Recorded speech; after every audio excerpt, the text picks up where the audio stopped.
হবে সোনাটিয়া মন। আজ আমি বানিয়েছি দুধ দিয়ে ঘুগনি। আজকে সকালের ব্রেকফাস্টে বানিয়েছিলাম এই দুধ দিয়ে ঘুগনি, লাচ্ছা আর এই ব্রেড দিয়ে সার্ভ করেছিলাম, সঙ্গে একটু আমও দিয়ে নিয়েছিলাম।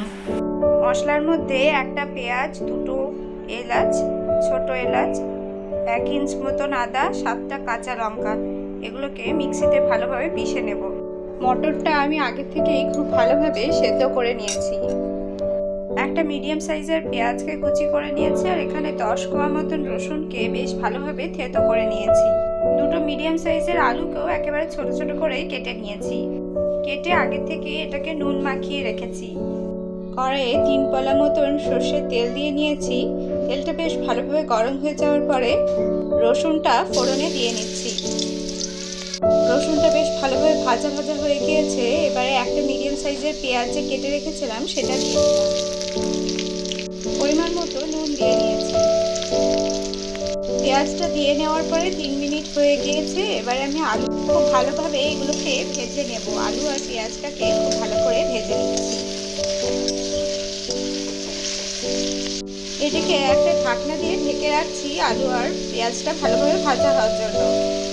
আর এই প্রসেসটা করলে খুব তাড়াতাড়িও তৈরি হয়ে যাবে ভাজাটা। 3 মিনিট মতন হয়ে গিয়েছে। এবার ঢাকনাটা উঠিয়ে দেখাচ্ছি। আলুগুলো ভালোভাবেই সেদ্ধ হয়ে গিয়েছে। এবারে আগে থেকে যে বেটে রাখা মশলাটা সেটা দিয়ে নিচ্ছি। মশলাটা দিয়ে নেওয়ার পরে খুব ভালোভাবে কষিয়ে নেব। এর মধ্যে আমি একটা পাকা টমেটো দিয়ে নিয়েছি। এর মধ্যে কিছু গুঁড়ো মশলা দিয়ে নেব।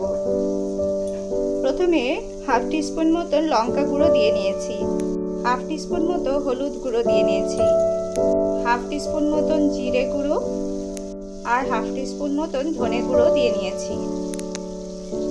গুঁড়ো মশলাগুলো দিয়ে নেওয়ার পরেও খুব ভালোভাবে মিশিয়ে নেব আর এটাকেও খুব ভালোভাবে কষিয়ে নেব। এবারে এর মধ্যে অল্প একটু কাশ্মীরি লঙ্কার গুঁড়ো দিয়ে নিয়েছি। মশলাটা আমার খুব ভালোভাবে কষানো হয়ে গিয়েছে। দেখুন ভালোভাবে তেল ছেড়ে দিয়েছে। মশলাটার স্বাদটা ব্যালেন্স করার জন্য অল্প একটু সুগার ফ্রি ব্যবহার করেছি। মশলাটা দেখুন খুব ভালোভাবে কষে গিয়েছে। এবারে যেটা লাগবে সেটা হচ্ছে একটা সারপ্রাইজিং জিনিস দেব। সেটা হচ্ছে দুধ। দুধটা আগে থেকে জাল করা এবং কতটা ঘন সেটা দেখলেই বুঝতে পারছেন। এবারে এই দুধটা দিয়ে নিচ্ছি। দেখুন কতটা সর রয়েছে এতে। দেখুন কি সুন্দর দেখাচ্ছে মশলাটা। দুধটা দেওয়ার পরে কালারটাও একেবারে চেঞ্জ হয়ে গিয়েছে। আর এরকম ভাবেই বানাতে হবে, ভীষণ সুস্বাদু হয় এটা খেতে। আপনারাও অবশ্যই এই রেসিপিটি ফলো করে কমেন্টে জানাবেন কিন্তু কেমন হয়েছে। মশলাটা খুব ভালোভাবে কষে যাওয়ার পরে এবারে মটরগুলো যে সেদ্ধ করে রেখেছি সেটা দিয়ে নিয়েছি। মটরগুলো দিয়ে নেওয়ার পরে ভালোভাবে মিশিয়ে নেব। পুরো মিশ্রণটা দেখুন খুব ভালোভাবে ফুটে গিয়েছে। ঝোলটা দিয়ে নেওয়ার পরে দেখুন খুব ভালোভাবে ফুটে গিয়েছে। এটাকে সিমে করে আবার 3 মিনিটের মতন ঢাকনা দিয়ে ঢেকে রাখছি। 3 মিনিট পরে ঢাকনাটা উঠিয়ে দেখাচ্ছি। দেখুন এরকম হয়েছে। কয়েকটা নারকেলকে অল্প একটু সর্ষের তেলে আর অল্প একটু গুঁড়ো লঙ্কা দিয়ে নিয়েছিলাম, সেটাকে ভেজে নিয়েছি। এবারে এর মধ্যে 1 হাতা মতন দুধ আর কিছুটা কাসুরি মেথি দিয়ে নিয়েছি। এর মধ্যে খুব কম পরিমাণে দুধ দিয়ে নিলাম। আবার দুধ আর কাসুরি মেথির মিশ্রণটা এবারে এর মধ্যে দিয়ে নিয়েছি। ওপর থেকে অল্প একটু শাহি গরম মশলা ছড়িয়ে নামিয়ে নেব। ঘুগনিটা একেবারে তৈরি হওয়ারই পথে।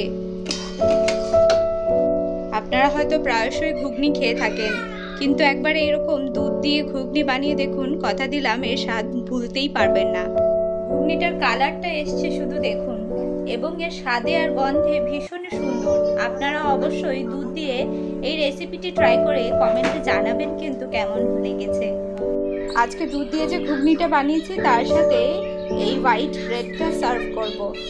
এরকমই আরও রেসিপি দেখবার জন্য আমাদের চ্যানেলটি অবশ্যই সাবস্ক্রাইব করে রাখবেন।